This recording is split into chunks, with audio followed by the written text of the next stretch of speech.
You're kind of a budding media personality at this point, right? It's not just broadcaster anymore. You're kind of taking up a different side of things. You know, I got COVID in February, and I spent 3 or 4 days scrolling TikTok, and I was like, let me figure this out.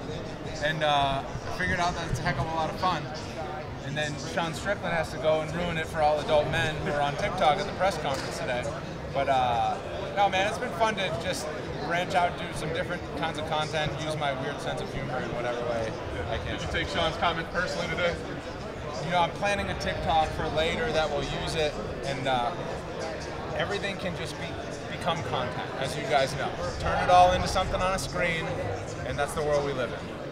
What's it like for you being here at the UFC Hall of Fame? I mean, being a part of this festivity? It's cool to do this, to do the red carpet. I've come to the Hall of Fame a couple of times when it was at the Pearl and stuff, but I was still the new guy enough where it was like, yeah, no red carpet treatment and any that sort of thing. But now it's like, you know, DC's going in, and now I'm starting to know all these people on a personal level that are starting to get into the Hall of Fame, so it's really cool to call a handful of Cub Swanson's fights and call Giga Chikadze and do all that sort of stuff. So the fact that I'm kind of immersed in the world and have been for several years now, it's a world I like being a part of.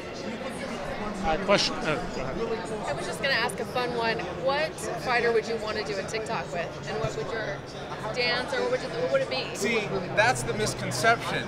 It's not all dancing. If you know, my TikTok and Instagram has become a lot of clips from my podcast, and I'm kind of aligning myself as the Gary V of the UFC, if you will. So it's like any of the positive messages that so many of these fighters have. So what fighter would I want to do a TikTok with is, you know, I think I'm going to run into Uriah Faber tomorrow, and I just want to get the stories out there of what makes the fighters top level. Because they're top level in a lot of different things, the ones that branch out and spread their wings a little bit. So I like kind of James Krause, like he's like this financial expert, you know, get a little bit of that. Josh Emmett's in the NFT space now and all that sort of stuff. So just, I like to share the information that they have in kind of 20-second form. Just one for me. We know a lot of fighters going in. Who's one fighter that you'd like to see inducted in the UFC Hall of Fame that isn't there already? We all know, like, you know, Dom Cruz is going in. Gosh, I mean,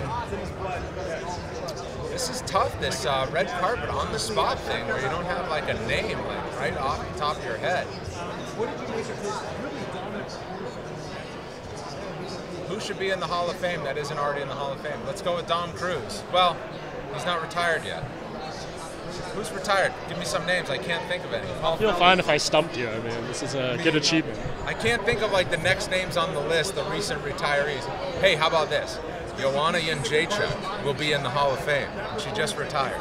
So, recency bias. There we go, yeah. One quick question for me, Brendan.